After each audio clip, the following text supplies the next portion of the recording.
to understand where the source data is coming from.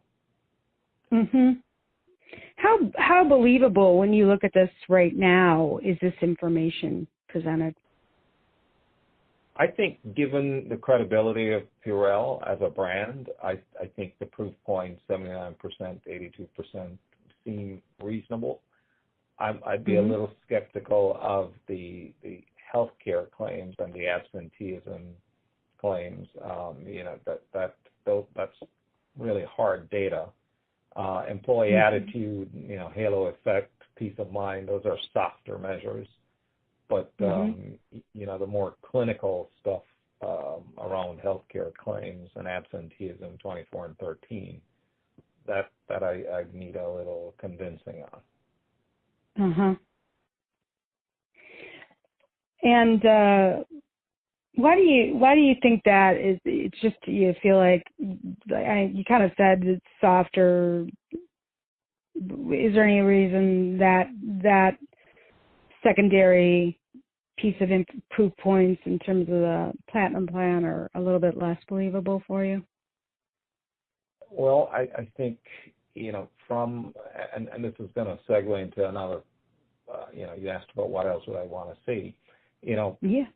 Notwithstanding user experience in the building, one of the areas of focus for property management today is also wellness in the building, right? Well building certification with Delos and the IWBI, and we as managers are having a little bit of a challenge in, really trying to make the case for wellness in the building, really getting human resource departments to really believe that you can leverage the real estate and the indoor quality and the cleanliness of the space and the lighting to actual performance measures of employees, absenteeism rates reduced, presenteeism rates reduced, and I'm often told that it's because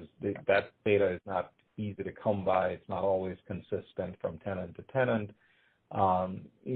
So I know how challenging a metric those can be, which is why I asked those questions that I just asked. Mm-hmm. And then the corollary to that, go ahead. No, you go ahead. Okay, I was going to say the corollary to that is the wellness piece, right? I think if Purell in one of these plans, the Platinum Plan or the Gold Plan, could be saying something, trying to make some claim to having a healthier building population, and tied to the wellness initiatives, I think that might fortify or strengthen the program.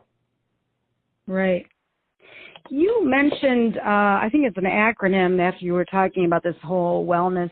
I think you said IWBI. Am I correct? Or yes, you're correct. What does that stand for? IWBI is the International Well Building Institute, which is tied to the Mayo Clinic up in Minneapolis. They administer the well building certification for properties. And does that tie into at all anything with hand sanitizer or hand soap? Well, I think if Purell were to quote that the International Well Building Institute says that this is a good product to have in your property, it would lend a lot of credibility to more credibility to the product. I think it would give our tenants even greater comfort level. Right. If some of this statistical data, 24%, 13%, was tied back to wellness and IWBI, I think that might strengthen the argument. Okay, great. When you think about this program, how, and these two that we've discussed specifically, how relevant is this program to your role? I